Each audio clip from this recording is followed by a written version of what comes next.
In the rolling hills of Meadowbrook there stood a horse that no man could break. Tempest, they called him. A massive white stallion with eyes like storm clouds and a temperament to match. Farmers crossed themselves when he thundered past. Trainers left with broken bones and shattered pride. The beast was wild, untouchable, dangerous. Then one autumn morning everything changed. 8-year-old Elsie Harmon, small for her age and quieter than a church mouse, slipped into his stable while her father was mending fences. No one saw what happened next. But when they found her, she was standing beside that impossible horse, her small hand resting on his massive neck, and Tempest stood perfectly still, head bowed like a knight before his queen. What could a little girl possibly say to tame a monster? Before we continue, tell us where you're tuning in from, and if this story touches you, make sure you're subscribed, because tomorrow I've saved something extra special for you. The Harmon family rose with the sun, as they had for 3 generations on the same patch of land. Thomas Harmon stood at the kitchen window, coffee steaming in his calloused hands, watching the mist roll across his cornfields like a slow-moving river. Behind him, his wife Margaret hummed softly as she worked at the stove, the smell of bacon and fresh biscuits filling the modest farmhouse with warmth that had nothing to do with the old wood-burning stove. Their home wasn't much to look at from the outside.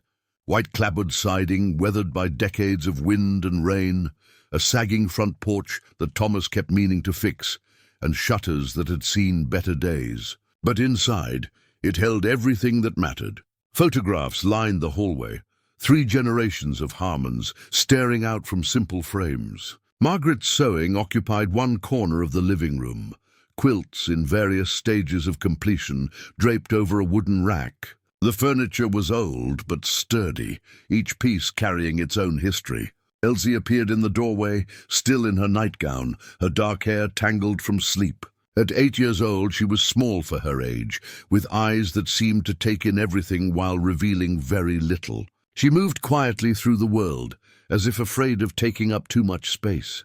"Morning, little bird," Margaret said without turning around.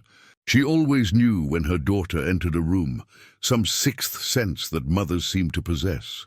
"Wash up now. Breakfast is nearly ready." Elsie nodded and disappeared down the hall. Thomas watched her go, a slight furrow in his brow. His youngest child had always been different.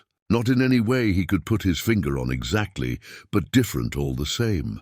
While other children at Meadowbrook Elementary chatted and played, Elsie sat quietly, often staring out windows as if listening to something no one else could hear.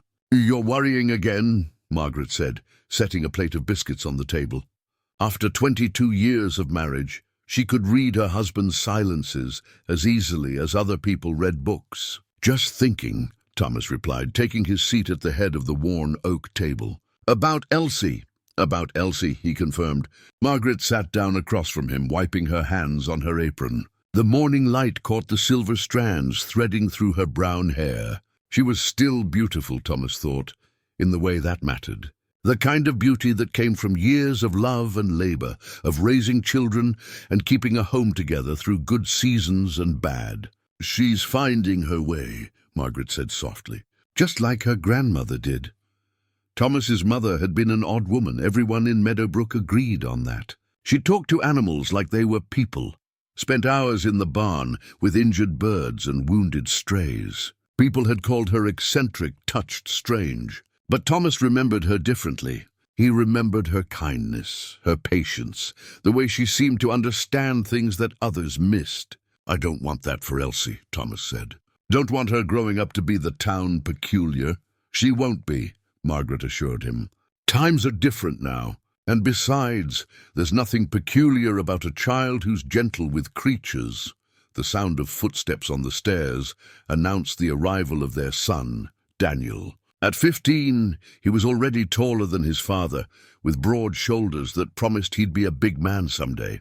He ducked slightly, coming through the doorway, a habit he'd developed in the past year as he'd shot up like corn in June.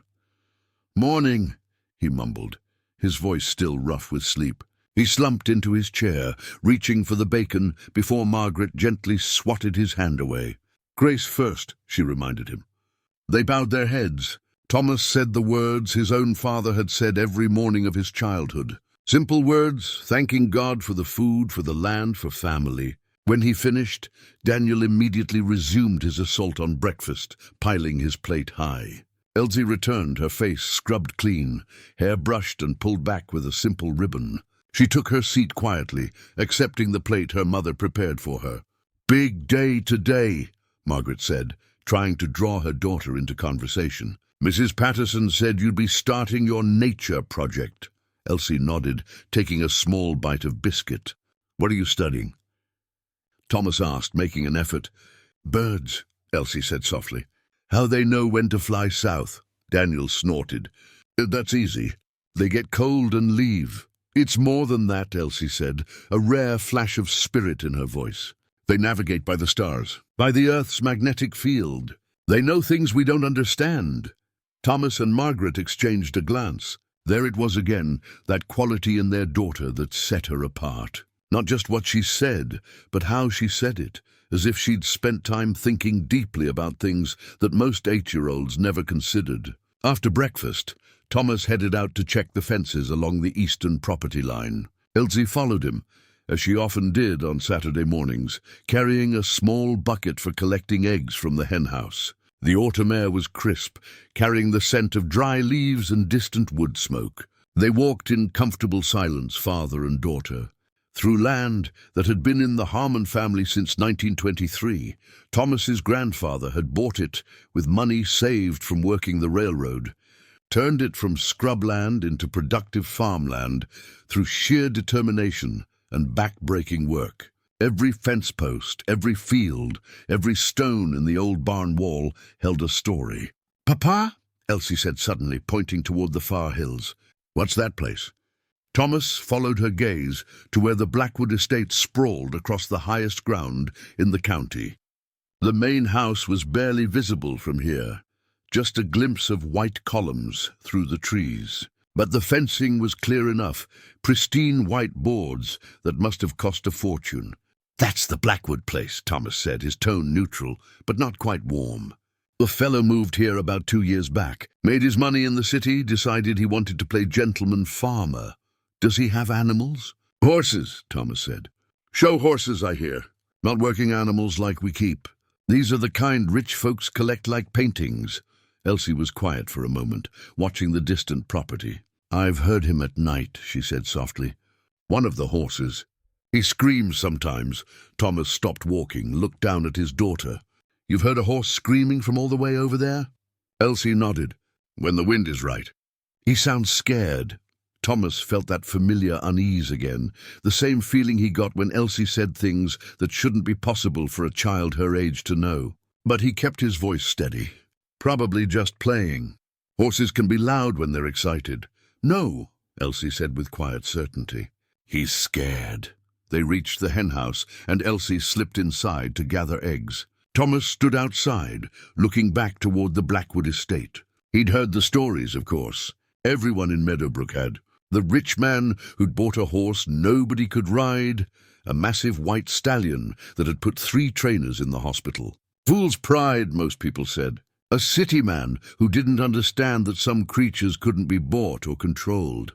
Victor Blackwood had become something of a local legend in his short time in Meadowbrook, though not in the way he'd probably hoped.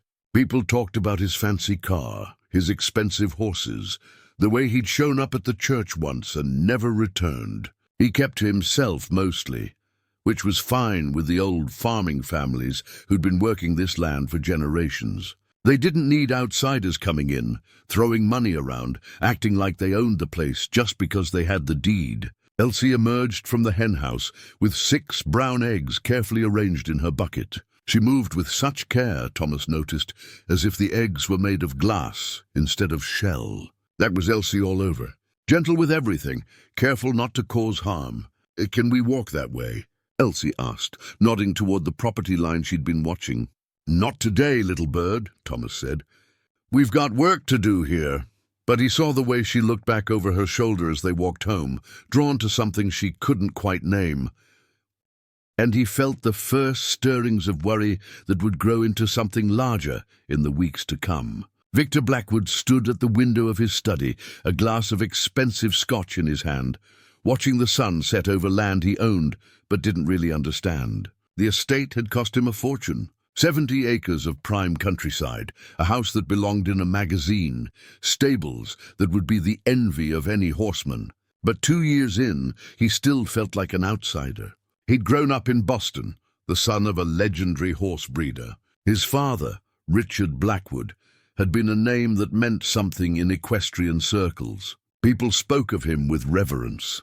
The man who could look at a yearling and see a champion, who could gentle the wildest colt with patience and time. Victor had spent his childhood trying to measure up, always falling short, always disappointing. So he'd left, made his fortune in real estate development, married well, lived the life his father had scorned as soft and meaningless. When his wife died 3 years ago, childless after a brief battle with cancer, Victor had felt unmoored. He'd sold everything, moved to Meadowbrook, bought this estate and tried to reclaim something he'd lost. Or maybe something he'd never had to begin with. The horse had been his grand gesture, Tempest. Even the name felt pretentious now. He'd bought the stallion from a bankrupt circus for an obscene amount of money, seduced by the animal's bloodlines and raw power. The horse was magnificent, absolutely magnificent. Pure white, 17 hands high, with the build of a war horse and the bearing of royalty. He was also completely, utterly, impossibly unmanageable. Victor took another sip of scotch, feeling it burn down his throat. 3 trainers! He'd hired 3 different trainers, each one more expensive and supposedly more skilled than the last. The first had lasted 2 weeks before Tempest kicked him into a fence post, breaking 3 ribs. The second made it a month before admitting defeat. The third, a supposedly renowned horseman from Kentucky, had taken one look at Tempest's eyes and called him a rogue, advising immediate destruction. Victor had fired him on the spot. But the word had gotten out. Now nobody would take the job. The horse was dangerous, people said, cursed, born wrong. Victor heard the whispers at the feed store, saw the looks when he drove through town. The rich fool who'd bought a killer horse and wouldn't admit his mistake. His stable manager, Frank Morrison, knocked softly at the study door. Frank was 70 if he was a day, a local man who'd worked with horses his entire life. He was the only person on the estate who didn't seem to judge Victor for his failures. "Come in," Victor called. Frank entered, hat in his weathered hands. "Just checking in before I head home for the night, sir. Tempest is settled, fed and watered. Anyone hurt today?" "No, sir." He was calm enough, long as we didn't try to get too close.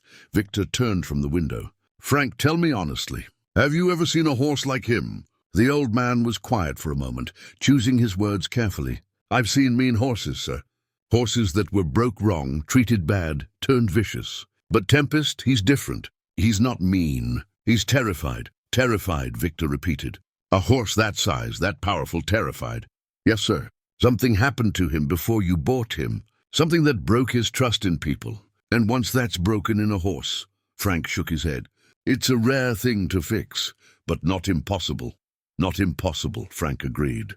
"Just rare. Would take someone special, someone patient, someone who could show him that not all humans mean harm." After Frank left, Victor poured himself another scotch and returned to the window. In the distance, he could see the lights of the Harmon farm, modest and warm against the gathering darkness. Simple people living simple lives. They probably thought he was a fool too. Maybe he was. He'd invested everything in this estate. This dream of becoming the horseman his father had been. And it was all crumbling around one impossible animal that he couldn't break, couldn't train, couldn't even safely approach. The bank was already making noises about his loans. The estate cost a fortune to maintain, and without income from breeding or training, he was bleeding money. Tempest was supposed to be his foundation stud. Beautiful, powerful, perfect bloodlines. Offspring from a horse like that could have built an empire. Instead, the stallion stood in his expensive stable, untouchable as a ghost, and Victor's dream died a little more each day. The ornate iron gates at the entrance to the Blackwood estate bore a stallion emblem, proud and rearing, cast in metal that had cost more than most Meadowbrook families earned in a year. Victor had commissioned them from a craftsman in Virginia, wanting something that announced his arrival, his commitment to building something lasting in this place. Now they just felt like a monument to his arrogance. Down in Meadowbrook proper, the talk at Miller's General Store was all about Blackwood and his devil horse. Martha Quinn, who'd lived in town for 63 years and knew everyone's business, held court by the pickle barrel. 3 trainers, she said, shaking her head. 3 grown men, each one supposedly knowing horses, and that beast sent every one of them packing. My nephew heard from someone who heard from someone else that Blackwood paid $15,000 for that animal. $15,000 for a horse you can't even ride. It's a shame, really, said Ben Carter, who farmed the land adjacent to the Harmon place. All that money, all that fancy property, and the man can't even walk into his own stable without fear of getting killed. Pride, Martha declared. That's what it is. Too proud to admit he made a mistake. Should put that horse down before someone gets killed. But old Tom Sawyer, who'd been shoeing horses in Meadowbrook since before most of them were born, disagreed. I've seen that horse, he said quietly. Went up there last year when Blackwood first got him. That animal's not evil. He's hurt. Something happened to him, something bad, and he's just trying to protect himself the only way he knows how. Well, protecting himself or not, he's dangerous, Martha insisted. And mark my words, nothing good will come of keeping a creature like that around. At the Meadowbrook Elementary School, Elsie sat at her desk, supposedly working on arithmetic problems. But her mind kept drifting to that distant screaming she'd heard. Mrs. Patterson, a kind woman with grey hair and endless patience, noticed her distraction. "Elsie, are you with us, dear?" Elsie blinked, coming back to the present. "Yes, ma'am, sorry. Daydreaming again?"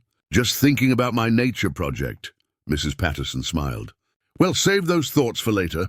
Right now we need to focus on multiplication." But Elsie couldn't focus. In her mind, she kept seeing the white fence of the Blackwood estate, kept hearing that sound that nobody else seemed to notice. A horse in pain, a horse that needed help. She touched the silver locket at her throat, the one her grandmother had given her before she died. Inside was a tiny photograph and a pressed wildflower, dried and fragile with age. Her grandmother had understood things, had known how to listen to what animals were really saying. Elsie remembered sitting with her in the old barn, watching her tend to an injured sparrow, her hands gentle and sure. "Animals don't speak our language, little one," her grandmother had said. "But they speak all the same. You just have to learn to listen with more than your ears." Elsie hadn't understood then. She'd been only 5 years old. But now, 3 years later, she was beginning to. When she was around animals, she felt things. Not in words exactly, but in impressions, in emotions that weren't quite her own. The chicken's contentment when they roosted at night. The barn cat's satisfaction when he caught a mouse. And now, from across the fields, that horse's fear and rage and desperate aching loneliness. She wanted to help, needed to help, but she was 8 years old, and the Blackwood estate might as well have been on the moon for all the access she had to it. Her father had made it clear they were to stay away from that property, away from that dangerous horse. Still, when she closed her eyes, she could feel him calling. Not in words, in something deeper than words. A pull, like gravity, like coming home.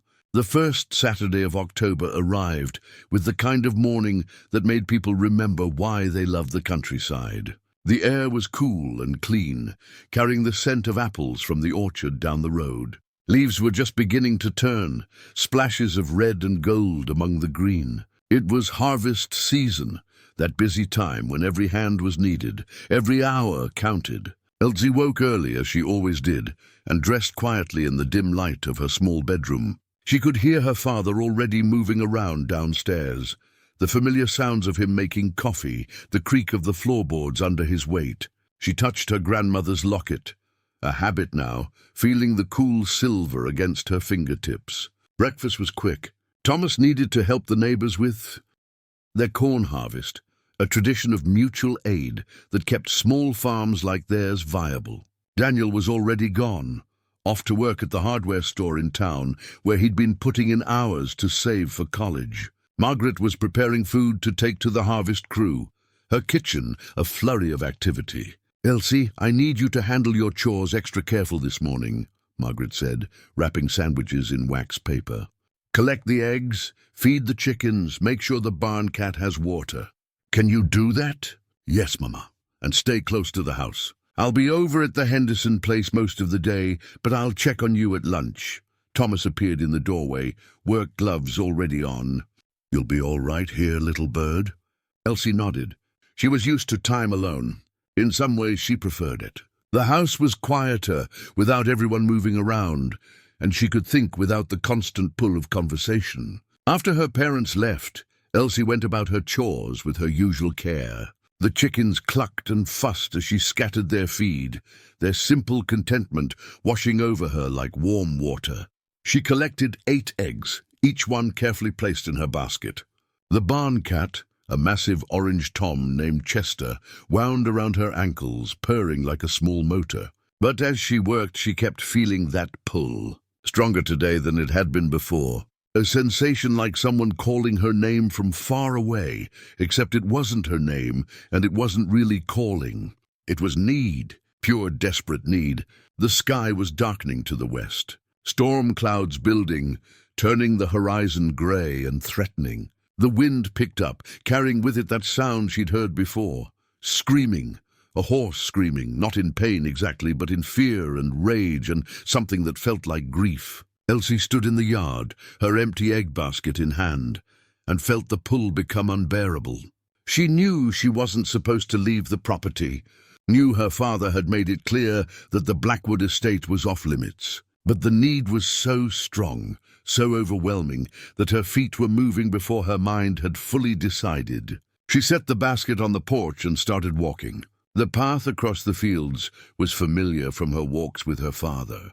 She moved quickly, her small legs carrying her through dried grass and over the low stone wall that marked the property line. The Blackwood estate stretched before her, vast and pristine, so different from the comfortable, worn-in feel of her own farm. The main house was distant, white and imposing, but the stable was closer, a beautiful structure of dark wood and stone. She could see it clearly now, and the screaming was louder, more desperate. Thunder rumbled overhead, the storm approaching fast. Elsie's heart pounded, but not from fear, from purpose. She walked up to the stable, found the door unlatched. Inside, the building was dim and cool, smelling of hay and leather and horse. Beautiful stalls lined both sides, most of them empty. But at the far end, in the largest stall, she could see him, Tempest. He was bigger than she'd imagined, massive.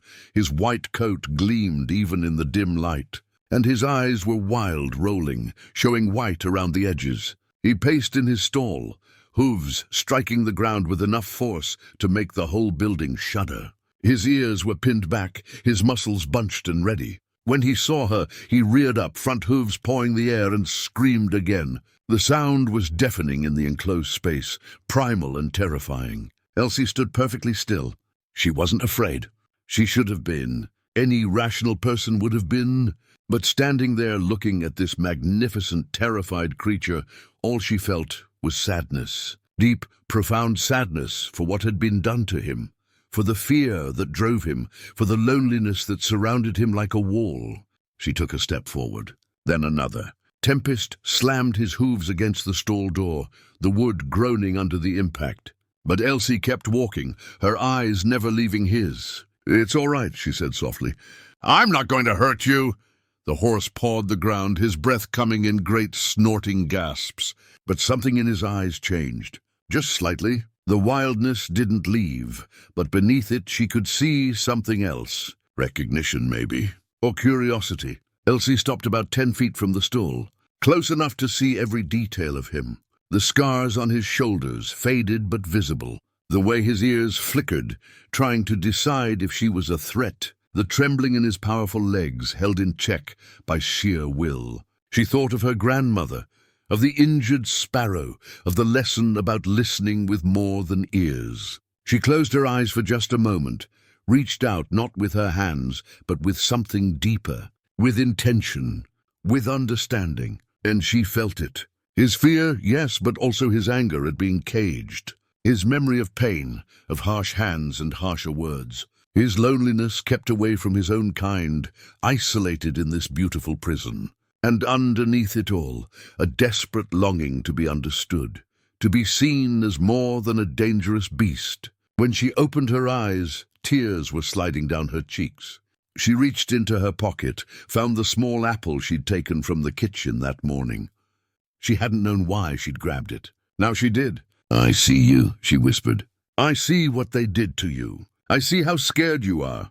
Tempest went very still. His ears came forward, focused entirely on her. In the silence between them, thunder rolled overhead, closer now. Elsie took 3 more steps. Now she was right at the stall door, close enough that if he wanted to, Tempest could easily strike her. She held up the apple in her small hand. "Peace," she said. Just one word, soft as a prayer. Peace. And then the impossible happened. The great stallion lowered his head, slowly, carefully, as if moving through deep water. His muzzle reached toward her through the bars of the stall, soft lips barely touching the apple in her palm. He took it gently, so gently, and stepped back to eat it. Elsie reached through the bars with her other hand, trembling now with the weight of what was happening. Her fingers touched his neck, felt the silk of his coat, the warmth of his skin, the rapid beating of his heart underneath. Tempest leaned into her touch. She didn't know how long they stood like that. Seconds, minutes. Time seemed to stop in that dim stable, with the storm building outside and this impossible connection forming between them. The horse's breathing slowed. His eyes, no longer rolling and wild, fixed on her with something that looked almost like wonder. Then the stable door burst open. Victor Blackwood stood there, having returned early from his errands in town to beat the storm. He'd seen the stable door ajar, had come to investigate, and now he froze in absolute disbelief at the scene before him. A child, a small child with her hand on Tempest's neck. And the horse, the untouchable, dangerous, impossible horse, was standing perfectly calm, allowing it. "Don't move," Victor said, his voice tight with fear. "Don't move a muscle." But Elsie turned to look at him, and in that moment of broken concentration, Tempest snorted and backed away, the spell broken. He retreated to the far corner of his stall, ears pinned again, the wildness returning. "What in God's name are you doing here?" Victor demanded, rushing forward. "Do you have any idea how dangerous he is? He could have killed you." Before Elsie could answer, another voice called from outside. "Elsie, Elsie, where are you?" Thomas Harmon appeared in the doorway, his face pale with fear and fury. He'd come home early, found his daughter missing, and tracked her here in growing panic. Now seeing her standing next to that horse's stall, with Victor Blackwood towering over her, his worst fears seemed confirmed. "Elsie Harmon, you get over here right now." Thomas's voice was steel, the kind of tone he almost never used. It meant trouble, real trouble. Elsie walked toward her father slowly, casting one last glance at Tempest. The horse watched her go, his ears flickering with confusion. She could still feel the echo of their connection, like a string pulled tight between them. Victor stepped forward, hands raised in a placating gesture. "Mr. Harmon, I assure you, I had no idea your daughter was here. I just arrived myself and found her. Found her next to a horse that's hospitalized 3 grown men," Thomas said, his jaw tight. He reached Elsie, pulled her close to him protectively. "Could have killed her." "But he didn't," Victor said, and there was something in his voice. Wonder, disbelief. He didn't. In fact, he was calm. Perfectly calm. She was touching him. Thomas looked at Victor as if he'd lost his mind. "That's impossible." "I saw it with my own eyes." She had her hand on his neck and he was just standing there, letting her. For a long moment the 2 men stared at each other while rain began to patter on the stable roof. Elsie stood between them, small and quiet, feeling the weight of something shifting, something changing that couldn't be taken back. The drive home was silent. Thomas gripped the steering wheel so hard his knuckles were white. Elsie sat in the passenger seat, her hands folded in her lap, touching the locket at her throat. The storm broke fully as they pulled into the yard, rain coming down in sheets. Inside the house, Margaret was already home. alerted by a phone call from Victor Blackwood. Her face was pale, caught between relief and fear. She pulled Elsie into a fierce hug. "Don't you ever scare me like that again," she whispered. "Ever." That evening, after Elsie had been sent to her room, the adult conversation began in earnest. Elsie sat at the top of the stairs, listening through the floorboards, the way children do when they know decisions about their lives are being made. "She deliberately disobeyed," Thomas said. "Left the property when she knew she wasn't supposed to. Went to that estate, went into that stable with a dangerous animal. But she wasn't hurt," Margaret said carefully. "And according to Blackwood, the horse was calm.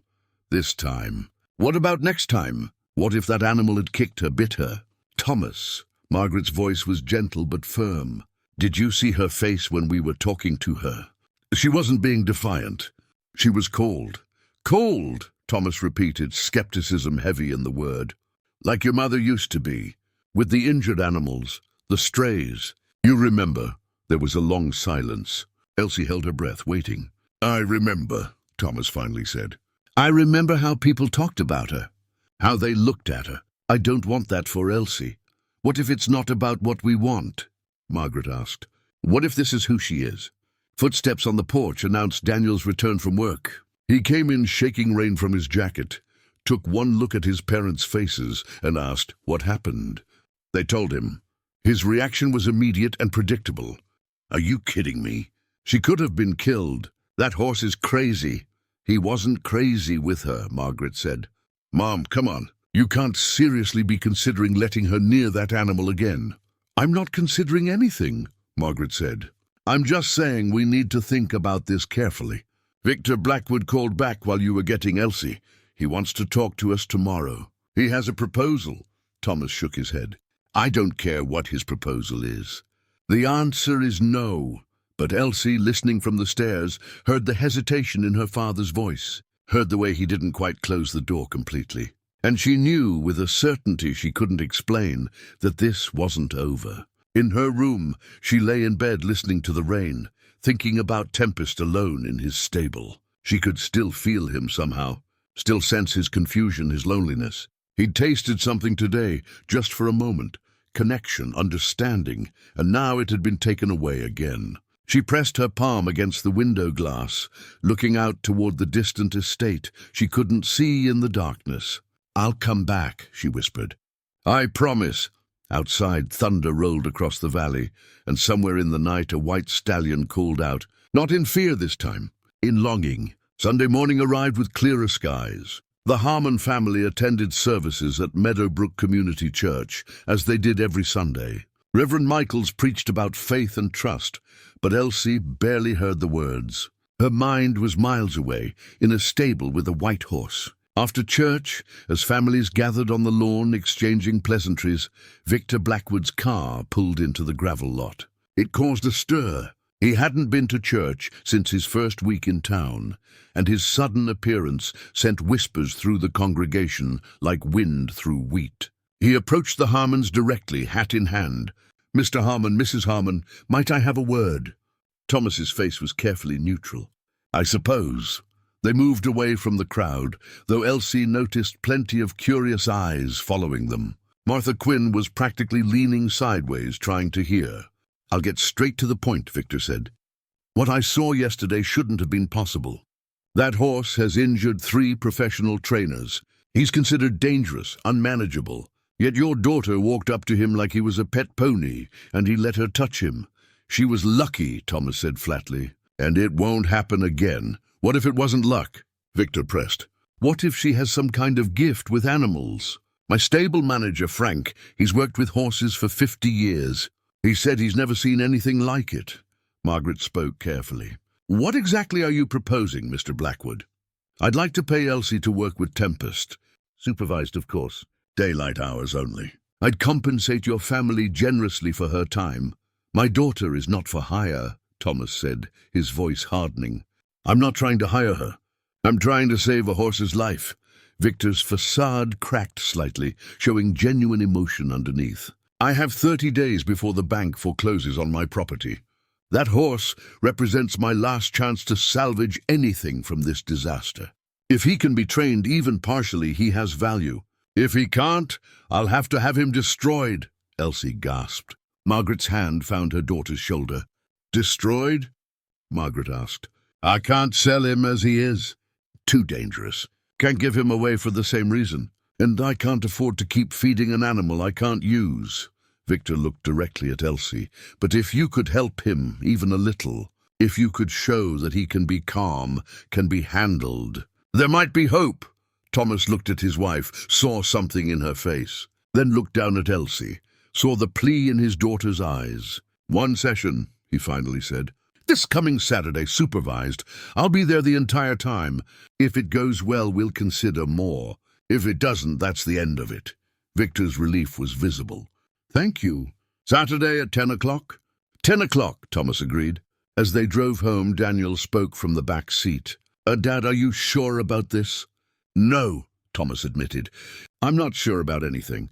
But your mother's right. If Elsie has some kind of gift, maybe we shouldn't stand in the way of it.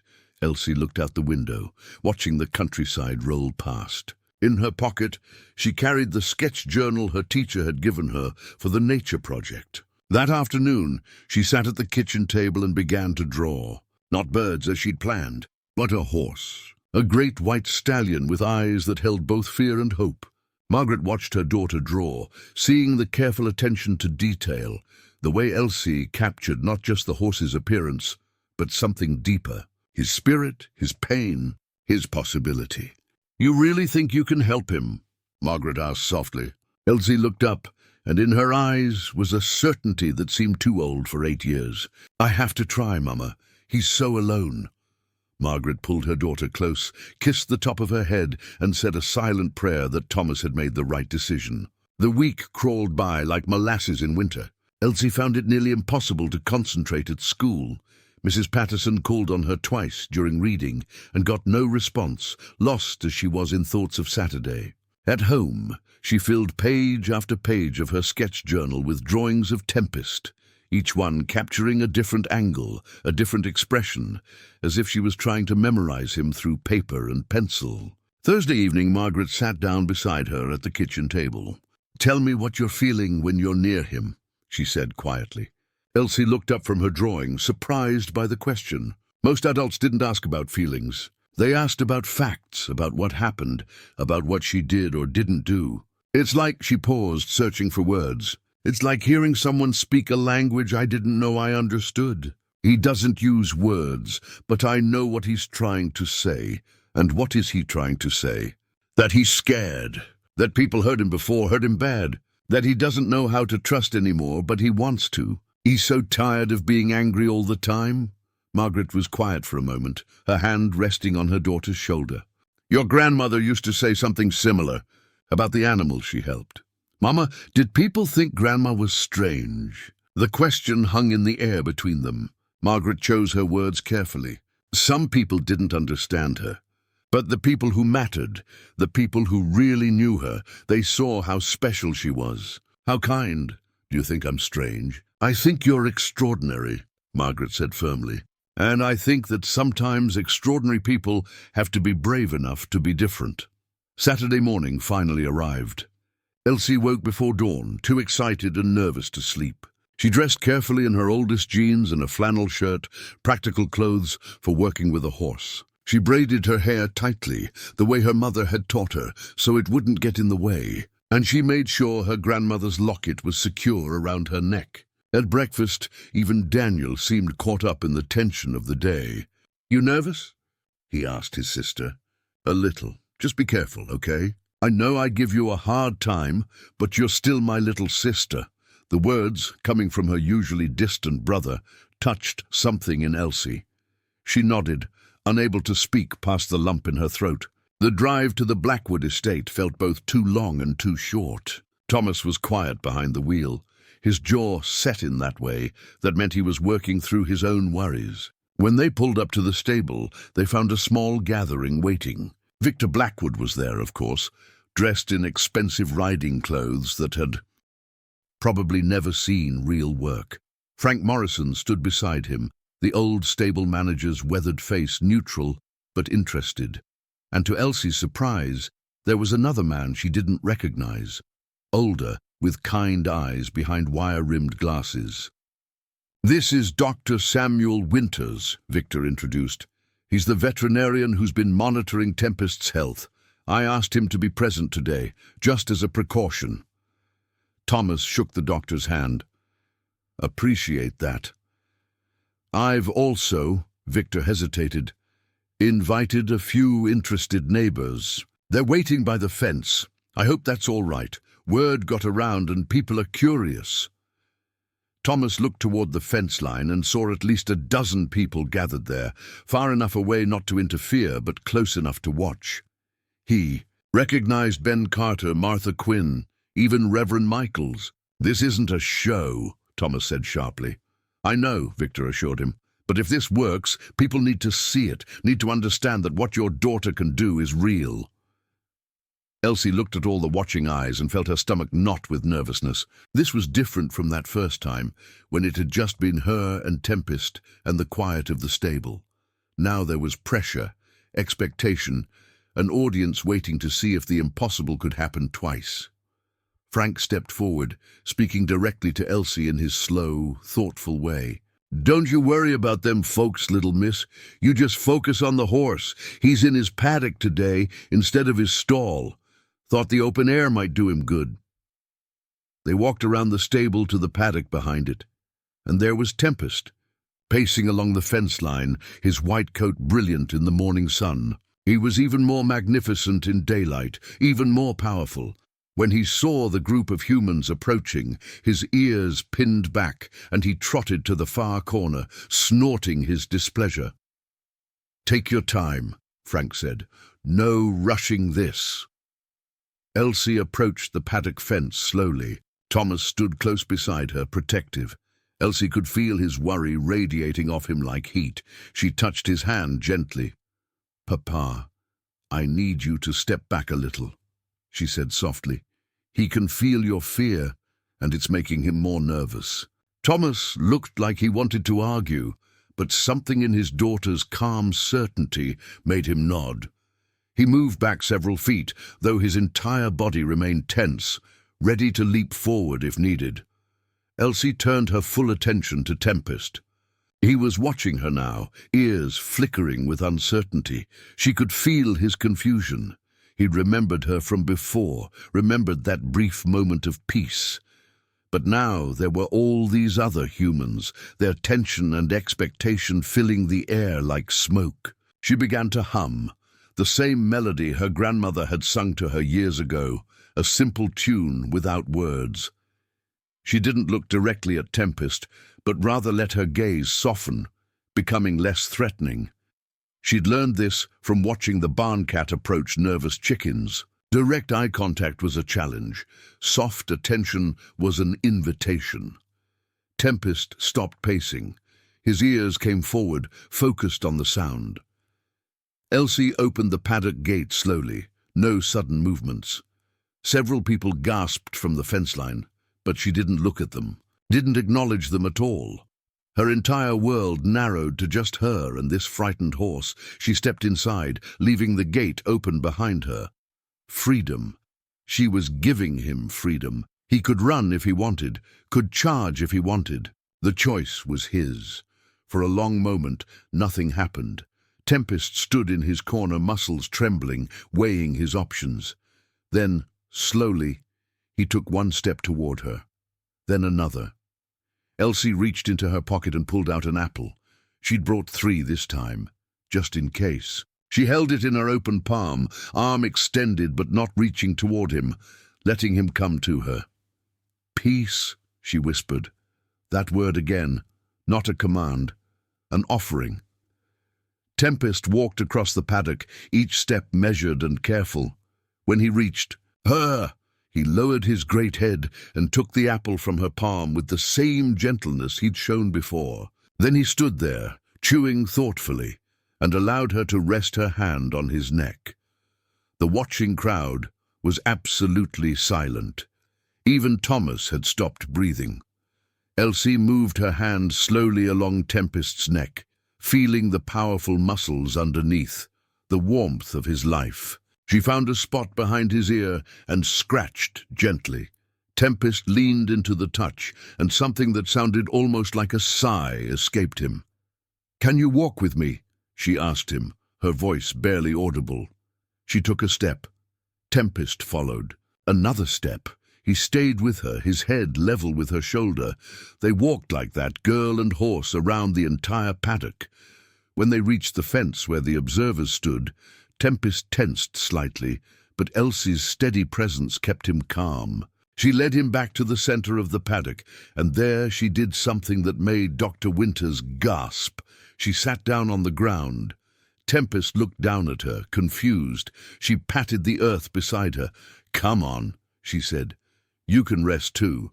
And then, to everyone's absolute amazement, the great stallion folded his legs and lay down beside her. She stroked his mane, and he rested his massive head near her lap, letting out a long, shuddering breath. Victor Blackwood had tears running down his face. Frank Morrison was shaking his head in wonder. Dr. Winters was furiously scribbling notes, and Thomas Harmon stood watching his 8-year-old daughter do the impossible, his heart torn between pride and fear. After 10 minutes, Elsie stood, and so did Tempest. She gave him the other 2 apples, then walked slowly out of the paddock. He followed her all the way to the gate, watching as she closed it behind her. "Same time next week?" she asked Victor, her voice perfectly calm, as if she'd just done the most ordinary thing in the world. 3 weeks passed in a rhythm that became familiar. Saturday mornings, Elsie worked with Tempest, while a growing crowd gathered at the fence to watch.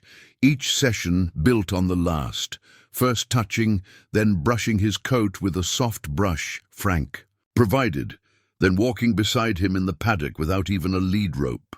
The progression was remarkable, but it came with a complication that nobody had anticipated. While Tempest would allow Elsie to do almost anything, he remained completely hostile to everyone else. When Frank tried to approach with a bucket of a feed while Elsie was present, Tempest pinned his ears and charged, stopping only when Elsie stepped between them. Victor Blackwood's patience was wearing thin. It was late October now, and his financial situation grew more desperate by the day. The bank had granted him 1 extension, but only 1. He had until the end of November to show that the estate could generate income, or everything would be sold at auction. On the 4th Saturday, after Elsie had finished her session and was helping Frank clean the brushes, Victor approached Thomas with barely concealed frustration. "This is wonderful progress," he said, though his tone suggested otherwise. "But I need more than a horse that's calm with 1 8-year-old girl. I need an animal that can be trained, ridden, eventually bred. Can she teach him to accept others?" Thomas bristled at the tone. "She's doing exactly what you asked, showing that he can be calm and handled." "By her, only by her. That doesn't help me." "Then maybe you should have thought about that before buying a traumatized animal," Thomas said sharply. The 2 men stood facing each other, tension crackling between them. Elsie, watching from near the stable, felt her stomach knot. This was what she'd been afraid of. That her gift wouldn't be enough, that Tempest's trust in her wouldn't translate to trust in others. At school, Elsie's new fame was proving to be a mixed blessing. Some children looked at her with awe, asking endless questions about Tempest. Others, like Jenny Morris and her friends, whispered behind their hands and called her horse girl in a tone that wasn't quite friendly. During lunch one day, Jenny confronted her directly in the cafeteria. "My mum says you're strange. That you probably did something to that horse, drugged it or something?" "I didn't drug him," Elsie said quietly. "Then how come you can touch him and nobody else can? It's weird. You're weird." Mrs. Patterson intervened before things could escalate, but the damage was done. Elsie spent the rest of lunch alone at a corner table, drawing in her journal instead of eating. She sketched Tempest's eyes, trying to capture the way they'd changed from wild to trusting when he looked at her. Mrs. Patterson found her after school, as Elsie was gathering her books. I wanted to check on you, dear. I know some of the other children have been unkind. I'm okay, Elsie said, though her voice was small. What you're doing with that horse, it's remarkable, special. But sometimes when people see something they don't understand, they react with fear or jealousy instead of wonder. I just want to help him, Elsie said. I don't want to be special or different. I just want him to not be scared anymore. Mrs. Patterson smiled gently. That right there is what makes you special, Elsie. Not that you can calm a wild horse, but that you care more about his fear than your own comfort. At home, Margaret noticed her daughter becoming more withdrawn. Elsie came home from school and went straight to her room, instead of helping with dinner preparations. She picked at her food during meals, and she spent hours staring out her window toward the distant Blackwood estate, her small face troubled. Daniel, surprisingly, was the one who broke through. He knocked on her door Thursday evening and sat down on the edge of her bed without waiting for an invitation. So what's eating you, little sister? Nothing. Try again. You've been moping around for days. Elsie was quiet for a long moment. Then in a rush, it all came out. The pressure from Victor. The teasing at school. The growing fear that she was failing Tempest, that her gift wasn't enough to save him. I can touch him, but he won't let anyone else near him, she said, her voice breaking. And Mr. Blackwood needs him to be trained by someone, anyone. He's going to lose his estate, and it's going to be my fault because I can't fix Tempest enough. Daniel, who usually had quick answers for everything, was quiet for a long time. Finally, he said, maybe you're not supposed to fix him. Maybe you're just supposed to help him remember how to trust. The rest, that's on him. 3 weeks passed in a rhythm that became familiar. Saturday mornings, Elsie worked with Tempest, while a growing crowd gathered at the fence to watch. Each session built on the last. First touching, then brushing his coat with a soft brush Frank provided, then walking beside him in the paddock without even a lead rope.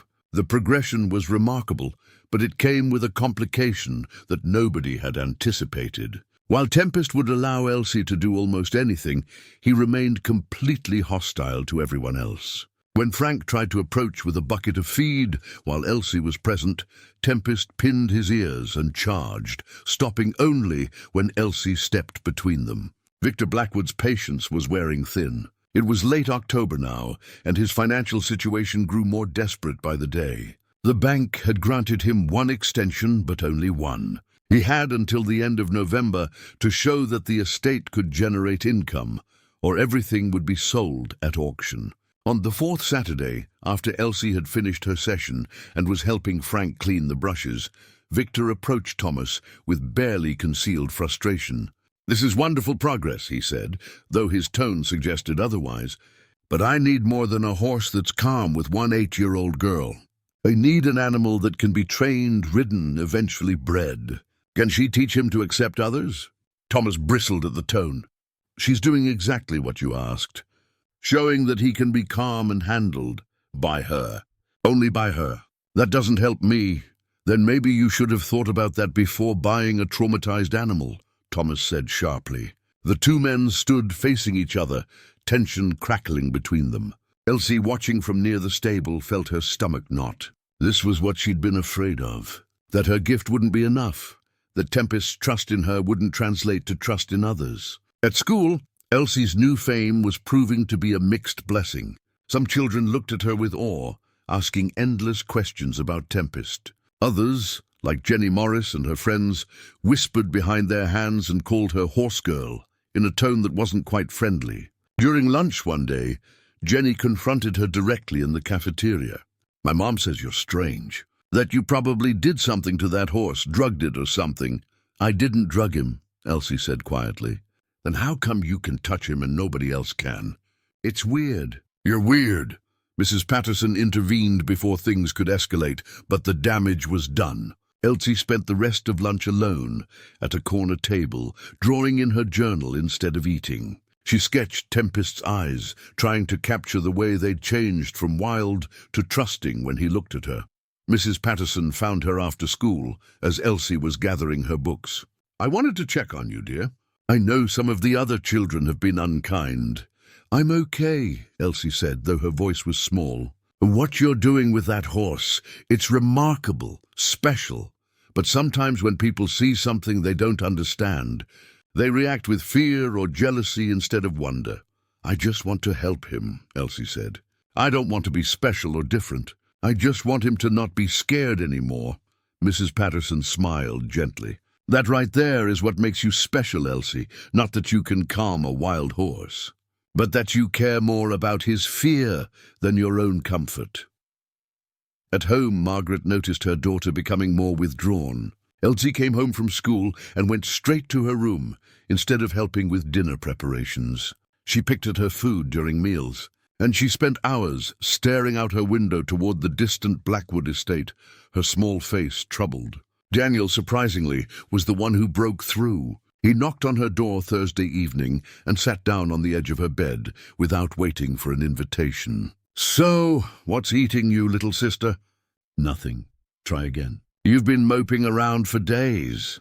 Elsie was quiet for a long moment. Then in a rush, it all came out. The pressure from Victor. The teasing at school. The growing fear that she was failing Tempest, that her gift wasn't enough to save him. "I can touch him, but he won't let anyone else near him," she said, her voice breaking. "And Mr. Blackwood needs him to be trained by someone, anyone. He's going to lose his estate, and it's going to be my fault because I can't fix Tempest enough." Daniel, who usually had quick answers for everything, was quiet for a long time. Finally, he said, "Maybe you're not supposed to fix him. Maybe you're just supposed to help him remember how to trust. The rest, that's on him." The words settled over Elsie like a warm blanket. She looked at her brother with new eyes, seeing past the teenage distance to the person underneath who actually cared. "But what if trusting me isn't enough?" she asked. "What if he gets destroyed because he can't trust anyone else? Then at least he'll have known kindness before the end," Daniel said simply. "That's more than a lot of creatures get." Saturday arrived again, the 5th week. The November air had turned crisp, frost coating the grass in the early morning. Elsie could see her breath as she and Thomas drove to the estate. When they arrived, they found Victor waiting with Frank and Dr. Winters, but also someone new. A woman stood beside Victor, tall and elegant, with silver hair pulled back in a neat bun. She wore riding clothes that looked both expensive and well-used, the kind that came from years of actual work rather than pretense. "This is Catherine Aldridge," Victor introduced. "She runs a therapeutic riding program 2 counties over. I've asked her to observe today's session." Elsie felt the weight of another expectation settling on her shoulders. But Catherine smiled warmly and knelt down to Elsie's level. "I'm not here to judge you, sweetheart," she said kindly. "Usin tun to stan. I'm here because Victor tells me you've done something extraordinary with a horse everyone else gave up on. I want to understand how." The session began as usual. Elsie entered the paddock, and Tempest immediately came to her, drawn like iron to a magnet. She'd brought carrots today instead of apples, and he crunched them happily while she stroked his neck. But then Victor called out, "Elsie, would you ask Frank to bring the saddle blanket?" "Just the blanket, nothing else. Let's see if Tempest will tolerate it." Elsie's stomach clenched. They'd never tried anything like this before. She looked at Tempest, feeling his contentment, not wanting to risk breaking their trust. "It's all right," Frank said gently, approaching the fence with a soft blanket draped over his arm. "Just see if he'll let you place it on his back. If he objects, we stop. No pressure." Elsie took the blanket through the fence, moving slowly. Tempest watched, his ears flickering with uncertainty. She showed it to him first, let him smell it, nuzzle it. Then carefully, she draped it across his back. Tempest danced sideways, snorting. The blanket slid off. Elsie picked it up and tried again, humming softly, her hand on his neck. "It's all right," she murmured. "Just a blanket. Nothing scary." This time he allowed it. He trembled, every muscle tense, but he didn't bolt or rear. He stood there, breathing hard, while Elsie kept her hand on him, kept humming, kept offering that steady presence of calm. After a minute, Frank tried to approach the fence. Immediately, Tempest's head came up, ears pinned back in warning. He wouldn't tolerate anyone else, not even with the blanket on, not even with Elsie there. Catherine watched all this with intense interest. After the session ended and Elsie had removed the blanket and left the paddock, the woman approached Victor. "That horse has been severely traumatized," she said quietly. "The kind of damage I'm seeing takes years to heal, not weeks. What this child has accomplished is remarkable, but it's not a quick fix. He's bonded to her because she represents safety. Asking him to transfer that trust to others right now is premature." "I don't have years," Victor said, desperation creeping into his voice. "I have weeks." Catherine looked at him with sympathy. "Then I'm afraid you're going to have to make some very difficult decisions." Elsie, sitting on a bench nearby with her father, heard every word, and she knew with growing dread that time was running out. The words settled over Elsie like a warm blanket. She looked at her brother with new eyes, seeing past the teenage distance to the person underneath who actually cared. "But what if trusting me isn't enough?" she asked. "What if he gets destroyed because he can't trust anyone else?" "Then at least he'll have known kindness before the end," Daniel said simply. "That's more than a lot of creatures get." Saturday arrived again, the 5th week. The November air had turned crisp, frost coating the grass in the early morning. Elsie could see her breath as she and Thomas drove to the estate. When they arrived, they found Victor waiting with Frank and Dr. Winters, but also someone new. A woman stood beside Victor, tall and elegant, with silver hair pulled back in a neat bun. She wore riding clothes that looked both expensive and well-used, the kind that came from years of actual work rather than pretense. "This is Catherine Aldridge," Victor introduced. "She runs a therapeutic riding program 2 counties over. I've asked her to observe today's session." Elsie felt the weight of another expectation settling on her shoulders. But Catherine smiled warmly and knelt down to Elsie's level. "I'm not here to judge you, sweetheart," she said kindly. "I'm here because Victor tells me you've done something extraordinary with a horse everyone else gave up on. I want to understand how." The session began as usual. Elsie entered the paddock, and Tempest immediately came to her, drawn like iron to a magnet. She'd brought carrots today instead of apples, and he crunched them happily while she stroked his neck. But then Victor called out, "Elsie, would you ask Frank to bring the saddle blanket? Just the blanket, nothing else. Let's see if Tempest will tolerate it." Elsie's stomach clenched. They'd never tried anything like this before. She looked at Tempest, feeling his contentment, not wanting to risk breaking their trust. "It's all right," Frank said gently, approaching the fence with a soft blanket draped over his arm. "Just see if he'll let you place it on his back. If he objects, we stop. No pressure." Elsie took the blanket through the fence, moving slowly. Tempest watched, his ears flickering with uncertainty. She showed it to him first, let him smell it, nuzzle it. Then carefully she draped it across his back. Tempest danced sideways, snorting. The blanket slid off. Elsie picked it up and tried again, humming softly, her hand on his neck. "It's all right," she murmured. "Just a blanket." Nothing scary. This time he allowed it. He trembled, every muscle tense, but he didn't bolt or rear. He stood there, breathing hard, while Elsie kept her hand on him, kept humming, kept offering that steady presence of calm.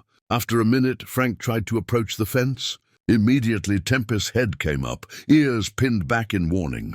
He wouldn't tolerate anyone else, not even with the blanket on, not even with Elsie there. Catherine watched all this with intense interest. After the session ended, and Elsie had removed the blanket and left the paddock, the woman approached Victor.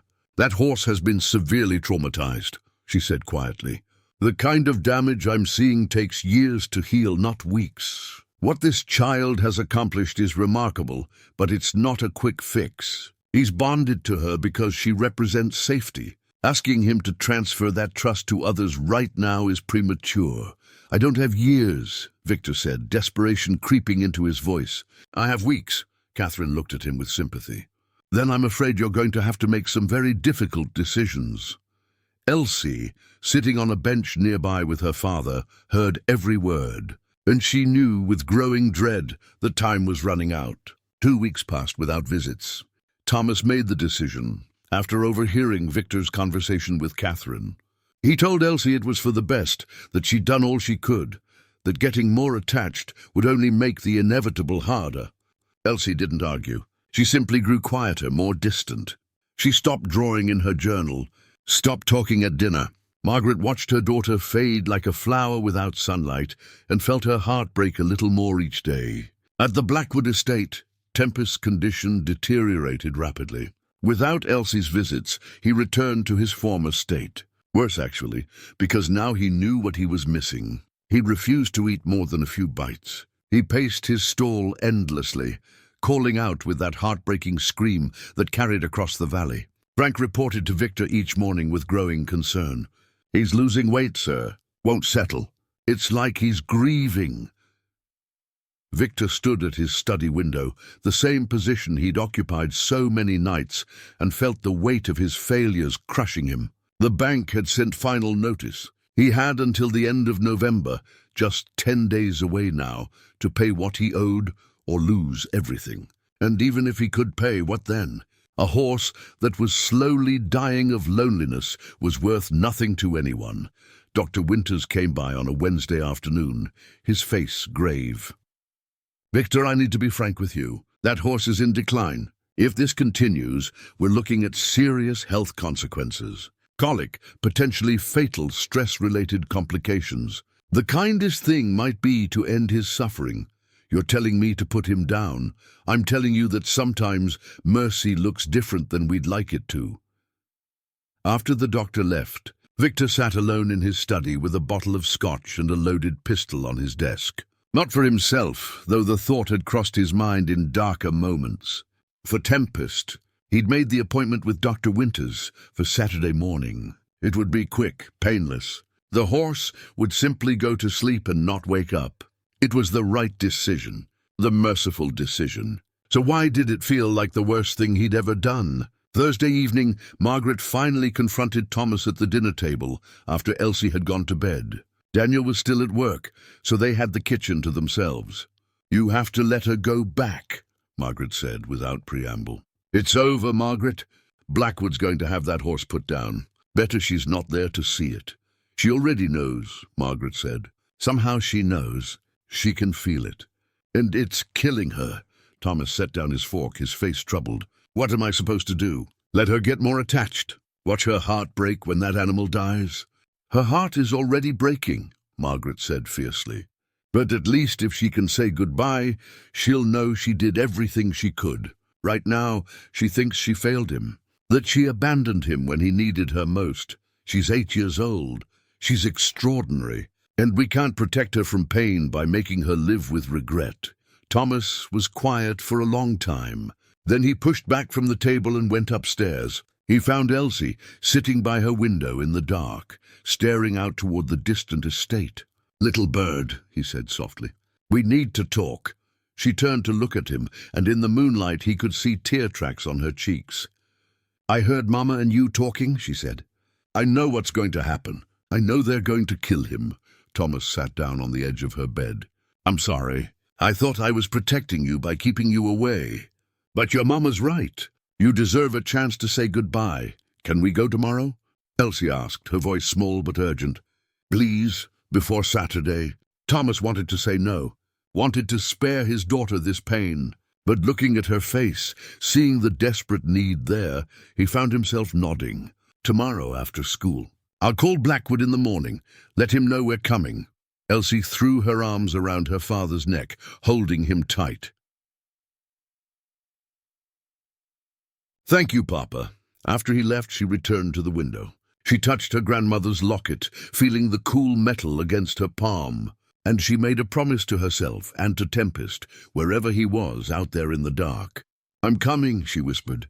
"Hold on just a little longer." "I'm coming." In his stable miles away, Tempest lifted his head as if hearing something. His ears pricked forward, and for the first time in 2 weeks, he stopped pacing and stood still, waiting.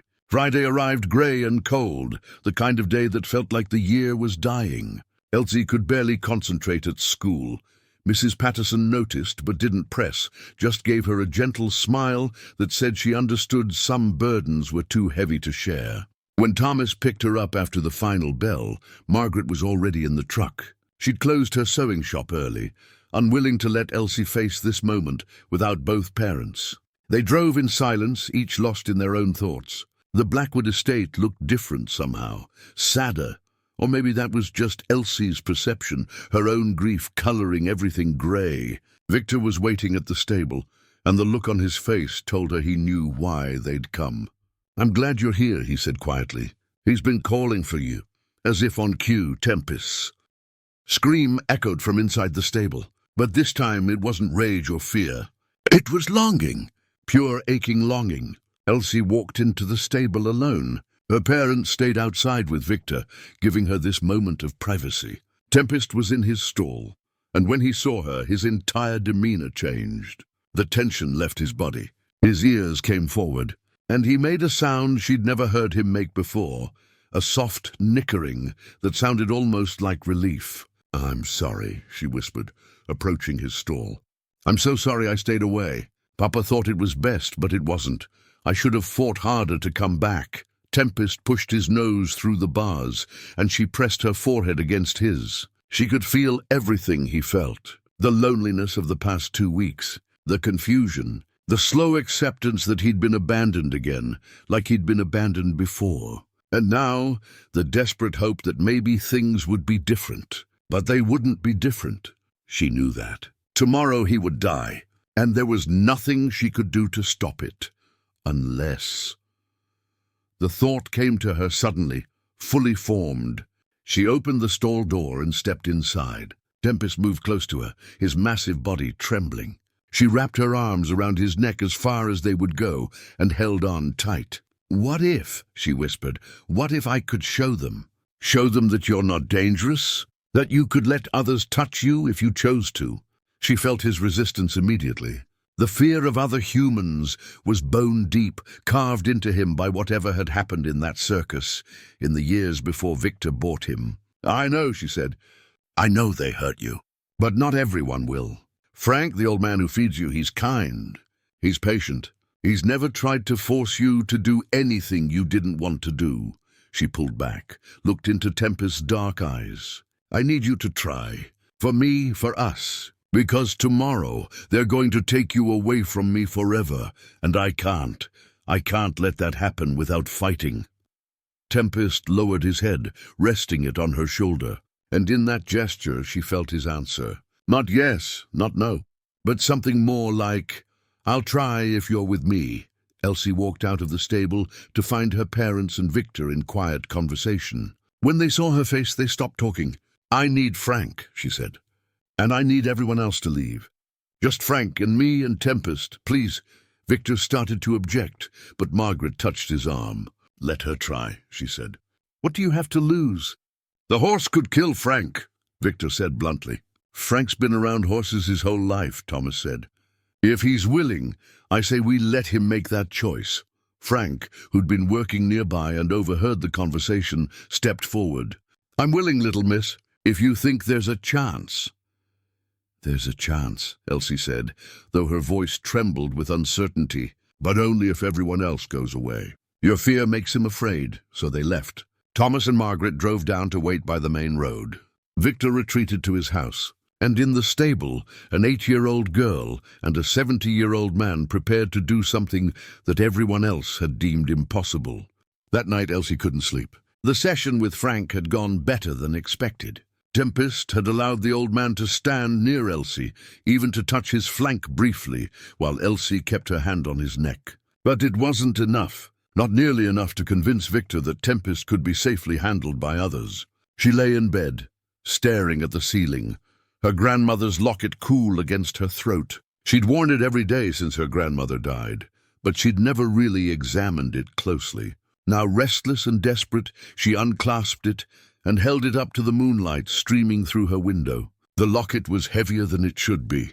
She'd always assumed it was just solid silver, but now, turning it over in her hands, she noticed something. A tiny seam along the edge, almost invisible. Her heart beating faster, she worked her fingernail into the crack. The back panel popped open. Inside, behind the photograph and pressed flower, was a piece of paper, folded so small it was barely larger than a postage stamp. With trembling fingers, Elsie unfolded it, careful not to tear the fragile yellowed paper. The handwriting was her grandmother's, spidery and faint, but still legible. "To my Elsie," it began. If you're reading this, then the gift has awakened in you as it did in me. I've prayed it would, though I know it will make your life harder in some ways. People fear what they don't understand, child. They'll call you strange, peculiar, touched. Let them. You'll know the truth. Elsie's hands shook as she read on. What we have isn't magic, though it may seem like it to others. It's empathy so deep, it crosses the boundary between species. We feel what they feel, understand what they need. But here's what's important. What took me years to learn. You cannot fix their trauma. You can only show them that trust is possible again. The healing must come from them. The words blurred as tears filled Elsie's eyes. The creatures who've been hurt worst will cling to you because you're safe. But if you truly love them, you have to help them learn that safety exists beyond just you. Otherwise, you trap them in a different kind of cage, one made of dependence instead of bars. Elsie read the letter 3 times, each word sinking deeper. Her grandmother had known, had understood exactly what Elsie was experiencing with Tempest. The bond, yes, but also the limitation of that bond. The word you speak matters less than the intention behind it. Peace or calm or safe, they're all just sounds. What matters is that you mean it with every fiber of your being, that you offer it freely without expectation. Animals know sincerity in ways humans have forgotten. The final paragraph made Elsie's breath catch. Remember this above all, trust cannot be given. It can only be chosen. You can create the conditions where trust becomes possible, but the creature must choose to take that leap. And if they don't, if they can't, that is not your failure. Some wounds cut too deep. Some fears are too strong. You can only offer the invitation. They must accept it themselves. Elsie sat in her bed, the letter in her hands, and felt something shift inside her. She'd been trying to make Tempest trust others, trying to transfer her connection to Frank, to Victor, to anyone who could help save his life. But that wasn't how trust worked. Tempest had to choose, and he could only choose if he felt safe enough to try. Safe enough to risk being hurt again. She'd been approaching this all wrong. She couldn't teach Tempest to trust others. She could only show him that he had the power to choose, that he wasn't trapped anymore, that his fear didn't have to control him forever. The question was, how could she show him that in the hours remaining before Dr. Winters arrived with his merciful needle? Elsie looked out her window toward the dark horizon where the Blackwood estate lay. And then she looked down at the letter again, reading the postscript she'd missed the first time. When you find yourself stuck, little one, remember, animals don't speak our language, but they understand actions. Sometimes the most powerful thing you can do is give them freedom and let them choose to stay. Freedom. The word echoed in Elsie's mind. She'd been so focused on keeping Tempest calm within his paddock, his stall, his controlled environment. But what if that was the problem? What if he needed to know he could leave? That he wasn't trapped? She climbed out of bed and went to her desk, pulling out her sketch journal.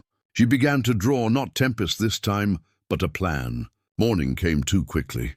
Elsie was at the breakfast table before anyone else, the letter carefully folded and returned to its hiding place in the locket. When her parents came down, they found her dressed and ready, her face set with determination.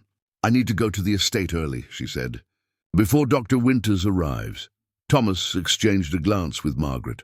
"Elsie, we talked about this. We're going to be there for you, but maybe it's better if we wait until—" "No," Elsie interrupted, which was unusual enough that both parents stopped and stared. "I need to try something. One more thing. And it has to be now." There was something in her voice, a certainty that hadn't been there before. Margaret saw it and nodded slowly. "What do you need?" "I need everyone to trust me," Elsie said. "Even if what I do seems wrong or scary, I need you to trust that I know what I'm doing." They arrived at the estate at 8 in the morning. Victor was already there, looking like he hadn't slept. Frank was preparing the paddock, moving with the slow deliberation of a man who'd said too many goodbyes to animals in his long life. Dr. Winters wasn't due until 10, which gave them 2 hours. "I want to take Tempest out of the paddock," Elsie announced. Victor's head snapped up. "Absolutely not. He's dangerous enough in a contained space. He's dangerous because he feels trapped, Elsie said, and there was an adult quality to her voice that made everyone pause. I want to open the paddock gate and let him choose. Choose what? Victor demanded. To stay or to go, to trust or to run, to live as something more than a prisoner. Frank understood first. The old horseman's eyes widened, then softened. She's right, he said quietly. A horse that's trapped will fight forever. A horse that knows he's free might choose to stay. And if he runs? Victor asked. If he bolts and we can't catch him, then at least he dies free, Elsie said simply. Thomas started to protest, but Margaret's hand on his arm stopped him. She'd read her mother-in-law's journals years ago, after the old woman died. She understood what Elsie was trying to do in a way the men couldn't quite grasp. Let her try, Margaret said softly. They gathered at the paddock. Tempest was agitated, sensing something different in the air. The appointment with death, perhaps. Or maybe just the tension radiating from all the humans gathered around his enclosure. Elsie entered the paddock alone. She walked straight to Tempest, and he came to her immediately, pressing his forehead against her chest. She wrapped her arms around his neck and whispered, I'm going to give you a choice. The choice nobody's given you before. You can stay with me, or you can go. Run as far as you want. Be free. She felt his confusion, his fear. He didn't understand. I know, she said. But you will. She walked to the gate, Tempest following. Frank had already opened it wide, swung it back against the fence, so there was nothing blocking the exit. Beyond lay open fields, stretching all the way to the tree line and beyond. Elsie walked through the gate. Tempest followed her. Then she did something that made every adult present hold their breath. She stopped, turned to face him, and said, Go. Tempest's ears flickered with confusion. Go, she repeated, gesturing toward the open fields. You're free. You can leave. No one will stop you. No one will chase you. Just go. For a long moment, nothing happened. Tempest stood there, looking at Elsie, then at the open field, then back at Elsie. Every muscle in his body was tense, ready to bolt. The instinct to run, to escape, was so strong she could feel it radiating off him like heat. And then slowly he took a step. Not toward Elsie, toward freedom. Another step, then another. He was walking away from her, toward the open field, toward the possibility of escape he dreamed about in his stall during all those long, trapped nights. Elsie stood perfectly still, tears streaming down her face, and watched him go. Victor moved forward, intending to stop this disaster, but Frank grabbed his arm. Wait, the old man said. Just wait. Tempest walked into the open field, each step taking him farther from the paddock, farther from the humans who'd tried to control him, farther from everything that had trapped him. His tail was up, his ears forward. He was tasting freedom for the first time in years. Elsie watched through her tears, her heart breaking and soaring at the same time. She'd given him what he needed most, the choice, even if it meant losing him forever. Tempest reached the middle of the field and stopped. He turned in a slow circle, looking at the world around him. The forest to the east, the open countryside to the west, the mountains in the distance, all of it available to him now. No fences, no bars, no humans forcing him into submission. He could run, could disappear into those woods and never be found, could live wild and free until his last breath. Victor's hands were clenched into fists at his sides. This is insane, he muttered. We've lost him.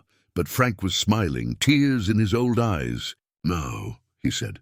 Watch. Tempest raised his head and screamed. But this time, it wasn't fear or rage or loneliness. It was something else entirely. Release, joy, the sound of a creature remembering what it felt like to be whole. Then he began to run. He ran like the wind, like thunder, like everything wild and beautiful in the world. His white coat gleamed in the morning sun. His mane flew behind him like a banner.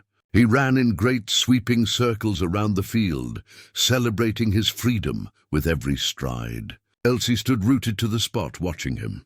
She understood now what her grandmother had meant. This was what love looked like. Not holding on, but letting go. Tempest ran for what felt like hours, but was probably only minutes. He ran until he'd tasted every corner of his freedom, until he'd proven to himself that he truly could leave if he wanted to. And then, gradually, his circles grew smaller, tighter. He was spiraling back, drawn by something stronger than the pull of freedom. He was choosing to return. When he finally stopped, he was standing right in front of Elsie. His sides heaved with exertion, his breath came in great gasps, but his eyes were clear. Clearer than they'd ever been. He lowered his head and touched his nose to her chest, gentle as a whisper. "You came back," Elsie said, her voice breaking. Tempest nickered softly, and in that moment, everyone watching understood. He hadn't come back because he was trapped. He'd come back because he chose to. Because Elsie had given him the one thing no one else had. True freedom. And having tasted it, he'd chosen her anyway. Frank approached slowly, making himself small and non-threatening. Tempest's ears flickered toward him, but he didn't pin them back, didn't show aggression. He watched the old man with wary curiosity. "That was the bravest thing I've ever seen," Frank said to Elsie, "and the wisest. Can you try?" Elsie asked. "Try to touch him. He knows now that he can leave if he wants to. That changes everything." Frank extended his hand slowly. Tempest snorted but didn't move away. The old man's weathered fingers touched the horse's neck, just for a moment. Then a moment longer. Tempest trembled but allowed it. "Well, I'll be," Frank whispered. "All these years, and I never thought to give an animal its freedom first." Victor approached next, more hesitant. He'd been the one to buy Tempest, to try to break him, to put him in that cage of expectations and demands. The horse had every reason to hate him. "I'm sorry," Victor said, and he meant it with every fiber of his being. "I'm sorry for treating you like property, like something to be conquered. You deserved better." Tempest looked at him with those deep, intelligent eyes. And slowly, so slowly, he extended his neck and allowed Victor to touch him. It wasn't trust, not yet, but it was possibility. And possibility was everything. Dr. Winters's car pulled into the driveway at precisely 10 o'clock. He got out carrying his medical bag, prepared to do what he'd done too many times in his career, and suffering. But when he reached the paddock and saw Tempest standing calmly among a group of humans, saw the horse accepting touch from multiple people, saw the fundamental change in the animal's entire demeanor, he stopped in his tracks. "What on earth happened here?" he asked. "Freedom," Elsie said simply. "We gave him freedom, and he chose to stay." Dr. Winters set down his medical bag and approached carefully. He'd been a veterinarian for 35 years, had seen remarkable recoveries and inexplicable transformations, but nothing quite like this. He examined Tempest with a professional eye, noting the horse's calm breathing, the alert but not aggressive stance, the way he stood close to Elsie but didn't seem panicked by the presence of others. "This is the same animal?" he asked, though he knew the answer. "Same horse," Frank confirmed. "Different heart." Dr. Winters looked at Elsie with new respect. "Young lady, what you've done here goes against everything I learned in veterinary school. And yet, I can't argue with the results." Word of what happened that morning spread through Meadowbrook like wildfire. By afternoon, the phone at the Harmon house was ringing constantly. Martha Quinn called, her skepticism finally cracked by multiple eyewitness accounts. Ben Carter stopped by in person, hat in hand, to apologize for doubting. Even Reverend Michaels came by that evening to sit with the family. "Bei de dee de staan tijen." "I'll admit," he said, settling into the worn armchair in the Harmon living room, "when I first heard about this situation, I worried it might be something unnatural, something to be concerned about. But what Elsie did today, that was wisdom. Pure wisdom, the kind that comes from a generous heart." Margaret served coffee, while Thomas sat quietly, still processing what he'd witnessed. Daniel, home from work, kept looking at his little sister with a mixture of pride and amazement. "You really let him go," Daniel said. "Just let him run off. Weren't you scared he wouldn't come back?" Elsie was curled up on the sofa, exhausted from the emotional weight of the day. "I was terrified," she admitted, "but Grandma's letter helped me understand. If he'd needed to run away to be happy, then that's what should have happened. Your grandmother would be very proud," Reverend Michaels said gently. "She had that same gift of understanding what creatures needed, even when it meant letting them go." At the Blackwood estate, Victor sat in his study with Frank and Dr. Winters, and for the first time in months, he wasn't drinking. He was planning. We need to be smart about this, he said. The bank gave me until the end of November. That's 8 days away. I can't pay them what I owe. The estate will be sold regardless. Then what are we planning for? Frank asked. Tempest's future, Victor said firmly. I brought him here, put him through hell trying to break him. Instead of understand him, I owe it to him to make sure whatever comes next is better. Dr. Winters leaned forward. Yes, sir. I mentioned this before, but there's a growing field called equine-assisted therapy. Programs that use horses to help people with trauma, disabilities, emotional challenges. What happened today with Tempest, that kind of transformation, it could be the foundation for something remarkable. You think he could work with other people? Victor asked. With the right approach, yes. But it would need to be built on what Elsie discovered. Freedom, choice, trust earned rather than demanded. And he paused. It would need Elsie's involvement, at least initially. Frank nodded slowly. The little miss would need to be part of any program. She's the bridge. The one who showed Tempest that humans could be trusted. Other folks could learn from watching her work with him. Victor stood and walked to his window, looking out over the estate he was about to lose.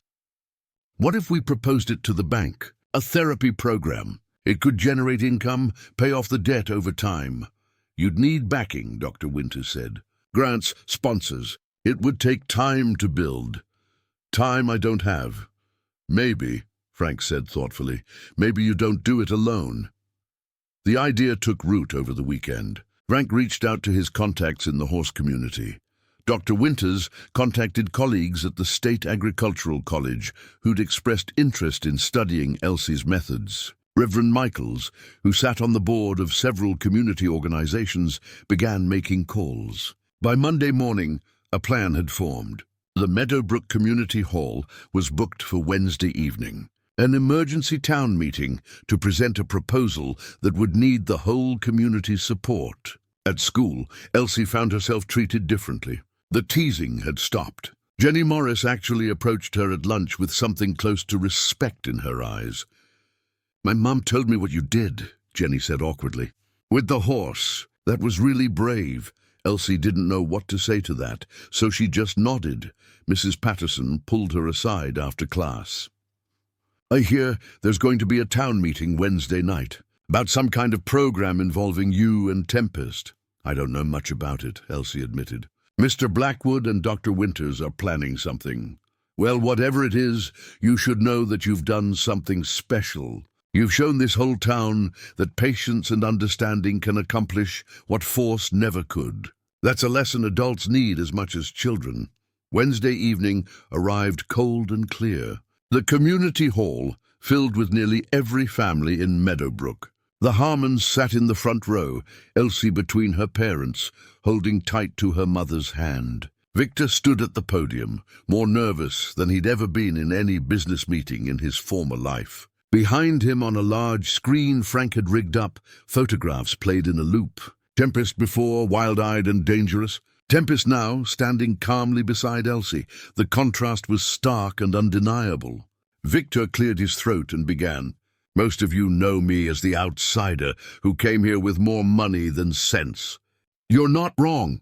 I made a lot of mistakes. But with your help, I'd like to turn those mistakes into something that could benefit this entire community. I want to propose the Meadowbrook Equine Therapy Center. The murmuring began immediately, but Victor pressed on, explaining the concept, the potential for grants and funding, the way it could bring jobs and recognition to their small town.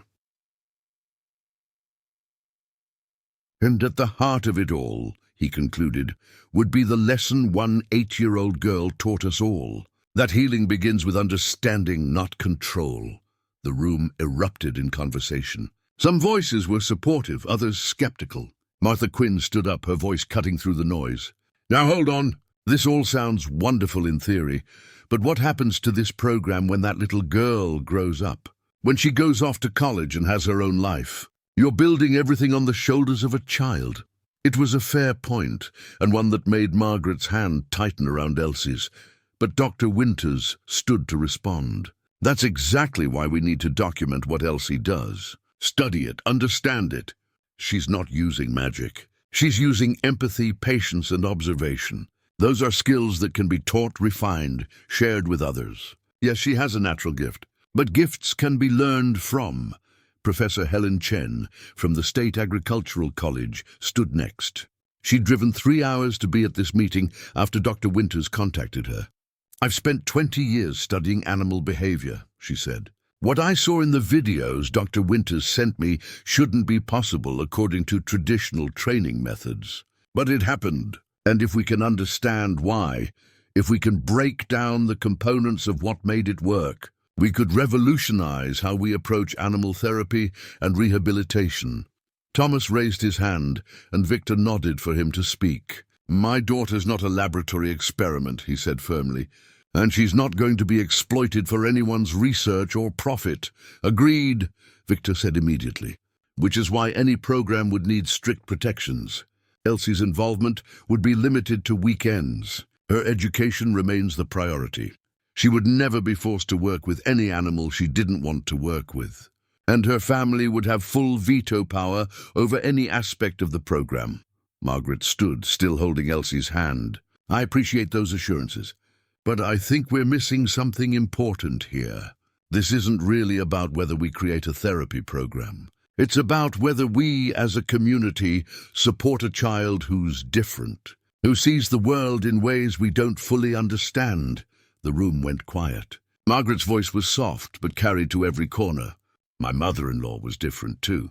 She talked to animals, spent hours with creatures others dismissed as pests or nuisances. People called her odd, strange. Some of you here tonight probably remember the whispers. But she was kind. She was patient. And she understood something fundamental that we'd all do well to remember.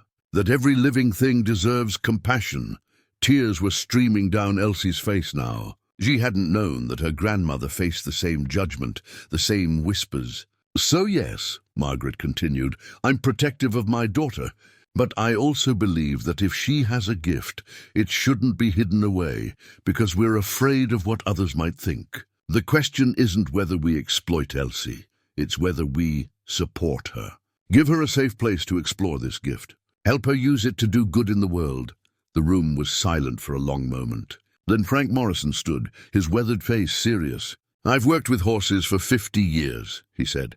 "Seen the best trainers, the finest horsemen, but I never saw anything like what that little girl did. She didn't break Tempest. She healed him. And if there's a chance we can learn from that, can use it to help other animals, other people, then I say we owe it to ourselves to try." One by one, people stood. Ben Carter, Mrs. Patterson, even Jenny Morris's mother, who'd been one of the skeptics. The show of support was overwhelming, but it was Reverend Michaels who brought it home. Meadowbrook has always been a place where neighbors help neighbors, where we come together when times are hard. Victor Blackwood came here as an outsider, made mistakes, and is now asking for our help to make something good from those mistakes. The Harmon family has shared their daughter's remarkable gift with us. Are we going to be the kind of community that says yes to that? That says yes to helping a man save his land by doing something that could benefit countless others? The vote, when it came, was nearly unanimous. The community would support the therapy center. They would organize fundraisers, volunteer their time, spread the word to surrounding counties. Martha Quinn herself offered to lead a quilting circle to make items they could sell, with all proceeds going to the program. After the meeting, people crowded around Elsie. Some wanted to thank her. Others wanted to share stories of their own struggles, their own need for the kind of healing the program might offer. An elderly woman named Grace Henderson knelt beside Elsie's chair. "My grandson," she said softly. "He came back from the war different, angry, scared. The VA tries, but nothing seems to help. Do you think maybe someday your horse could help him?" Elsie looked into the woman's hopeful eyes and felt the weight of responsibility settle on her shoulders. But it didn't feel crushing. It felt purposeful. "I think he could," Elsie said softly. "Tempest understands fear. He understands what it's like when the world feels dangerous. Maybe he could help your grandson remember it doesn't always have to be that way." The next morning, Victor met with representatives from the bank. He presented the community's commitment, Professor Chen's letter of intent to support research grants, and Dr. Winters's proposal for state funding. The bank officials were skeptical, but agreed to a 6-month extension, conditional on demonstrable progress. It was enough. Barely, but enough. The following Saturday arrived with the first real snow of the season. Light flurries that made the Blackwood estate look like something from a painting. But gathered in and around the stable was a group that would have seemed impossible just months ago. Elsie and Tempest, of course, at the center. But also Frank, teaching 3 volunteers from town the basics of horse care and the philosophy of patience. Professor Chen, with her graduate students, observing and documenting. Dr. Winters, consulting with a colleague from the State University about animal-assisted therapy protocols. And standing at the fence, watching carefully, was Grace Henderson's grandson, Michael, 24 years old, home from 2 tours overseas, struggling with nightmares and anxiety that made normal life feel impossible. His grandmother had begged him to come, to just watch, to see if maybe there was something here that could help. He'd agreed only to make her happy. He didn't believe a horse could fix what was broken inside him. Elsie noticed him standing apart from the others. She recognized that look in his eyes. The same look Tempest used to have. The look of someone who'd seen too much, felt too much, and didn't know how to find their way back to feeling safe. She walked over to him slowly, Tempest following at her shoulder. Michael tensed, and she stopped several feet away. "He's big," Michael said, his voice rough. "Yes," Elsie agreed. "He's also scared. Like you." Michael's jaw tightened. "I'm not scared." "Okay," Elsie said simply. She didn't argue, just stood there, one hand resting on Tempest's neck. "Do you want to know what he's scared of?" Despite himself, Michael was curious. What? Being trapped? Having no control, sudden movements and loud noises. People trying to force him to do things before he's ready. She looked up at Michael. "Sound familiar?" Something in Michael's face cracked. Just a little, just enough. "His heart beats really fast sometimes," Elsie continued, "even when there's no danger. His body remembers the bad things that happened, and it reacts like they're happening again. Dr. Winters says that's normal for trauma, that it takes time for the body to learn it's safe again." Michael was quiet for a long moment. Then he asked, "How did you help him?" "I gave him choices. Let him decide when he was ready. Never forced him to do anything he wasn't comfortable with. And I stayed consistent. Showed up every time I said I would. So he could learn to trust that I meant what I said. That's simple." "Simple," Elsie said, "but not easy. It took time, and patience, and a lot of days when it felt like nothing was changing." She paused. "But it did change. He did heal. Not all the way, maybe. He still gets nervous sometimes, still has bad days. But he's not trapped in his fear anymore." Michael watched Tempest, who stood calmly despite the snow, despite the activity around him, despite all the things that used to send him into panic. "Can I?" Michael stopped, started again. "Would it be okay if I just stood here, near him? I'm not ready to touch or anything. Just to be close." "Of course," Elsie said. She moved slightly to the side, creating space for Michael to approach, if he wanted to. Michael took one step forward, then another. Tempest's ears flickered toward him but didn't pin back. The horse seemed to understand, in that way animals do, that this human needed gentleness. They stood like that for several minutes. Michael, Elsie, and Tempest. No one touching, no one speaking. Just 3 souls who'd known fear learning, that perhaps, in the presence of patient understanding, healing was possible. Grace Henderson watched from the community room that Frank had set up with coffee and chairs for observers. Tears rolled down her weathered cheeks as she saw her grandson, for the first time in months, let his shoulders relax. Just a little, just enough to give her hope. Professor Chen whispered to her assistant, "Are you getting this? The way the horse is responding to the veteran's emotional state. This is remarkable," but Frank just smiled. He'd seen this before in the weeks with Elsie and Tempest. He knew what they were all just beginning to understand. That healing wasn't a transaction. It was a relationship, built on trust, maintained through consistency, and nurtured by the simple act of showing up. Over the following weeks, something extraordinary unfolded. Michael returned every Saturday, each time staying a little longer, getting a little closer. By the third week, he was able to touch Tempest's shoulder. By the fifth, he was helping Frank with basic care, brushing the horse's coat with slow, meditative strokes that seemed to calm them both. Other people came too. A woman with severe anxiety who found peace in Tempest's steady breathing. A child with autism who rarely spoke but would hum softly to the horse for hours. An elderly man recovering from a stroke who worked on his motor skills by grooming Tempest's mane. Each person brought their own pain, their own struggles. And Tempest, who had once been too traumatized to trust anyone, became a bridge to healing for them all. 3 months later, on a bright February afternoon, Elsie arrived at what was now officially called the Meadowbrook Equine Therapy Center. The sign at the entrance was simple but elegant, and beneath it a bronze plaque had been installed just that morning. She paused to read it, though she'd helped compose the words herself. In honor of Elsie Harmon and Tempest, who taught us that true strength lies in gentleness and real power comes from understanding. The estate had been transformed, not just physically, though there were new fences, a refurbished barn, and a covered arena for year-round sessions. But the energy of the place was different. Where once there had been tension and desperation, now there was purpose and hope. Elsie found Tempest in his paddock, the same one he'd walked away from that crucial morning. But the gate stood open now, always. He could leave whenever he wanted. He never did, not because he was trapped, but because he'd chosen this place, these people, this purpose. He saw her coming and nickered softly, walking to meet her at the fence. She'd brought carrots, as always, their ritual. He took them gently, and she laughed at the way his whiskers tickled her palm. "How was your week?"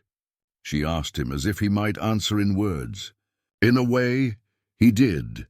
She could feel his contentment, his satisfaction. 3 therapy sessions this week. 2 with Michael, who was now volunteering as Frank's assistant. 1 with a teenage girl struggling with depression, who'd spent an hour sitting in the paddock while Tempest grazed peacefully nearby. Frank appeared from the barn, leading 2 new rescue horses they'd acquired last month. Gentler animals, already comfortable with people, perfect for beginners in the program. But Tempest remained the heart of it all, the living proof that healing was possible, no matter how deep the wounds. Victor joined them, and the change in him was as remarkable as the change in his horse. He'd let go of his pride, his need to prove himself. He'd found something better, a purpose that wasn't about him at all, but about creating space for others to heal. Professor Chen's grant came through, he told Elsie. Full funding for 3 years of research. And Dr. Winters got approval for the state certification. We're official now. That's wonderful, Elsie said, and meant it. None of it would have happened without you, Victor said quietly. Without what you taught all of us. Elsie stroked Tempest's neck, feeling the powerful muscles beneath his coat, the steady rhythm of his breathing. I didn't teach it, she said. Tempest did. I just listened. As the afternoon sun began to lower, casting long shadows across the paddock, Elsie prepared to leave for home. Family dinner, homework, the normal rhythms of an 8-year-old's life. But as she walked away, she turned back one more time. Tempest stood watching her, his white coat golden in the fading light. He was calm, content, free in every way that mattered. Sometimes the wildest hearts need only to be understood, not tamed. Sometimes a small voice whispers the truth that everyone else shouted past. That single word, peace, wasn't a spell or secret. It was an invitation to trust, extended by someone who asked nothing in return. And in the quiet countryside of Meadowbrook, magic still happened every Saturday afternoon, when a girl and her horse reminded everyone what it meant to truly listen, to see beyond the surface fear to the longing underneath, to offer freedom, and watch it transform into choice. Her grandmother's locket rested against her heart, its hidden letter a reminder of wisdom passed down through generations. The gift would continue, nurtured by love and patience and the simple revolutionary act of letting broken things choose their own healing. Elsie touched the locket one last time and smiled. Then she headed home, already looking forward to next Saturday.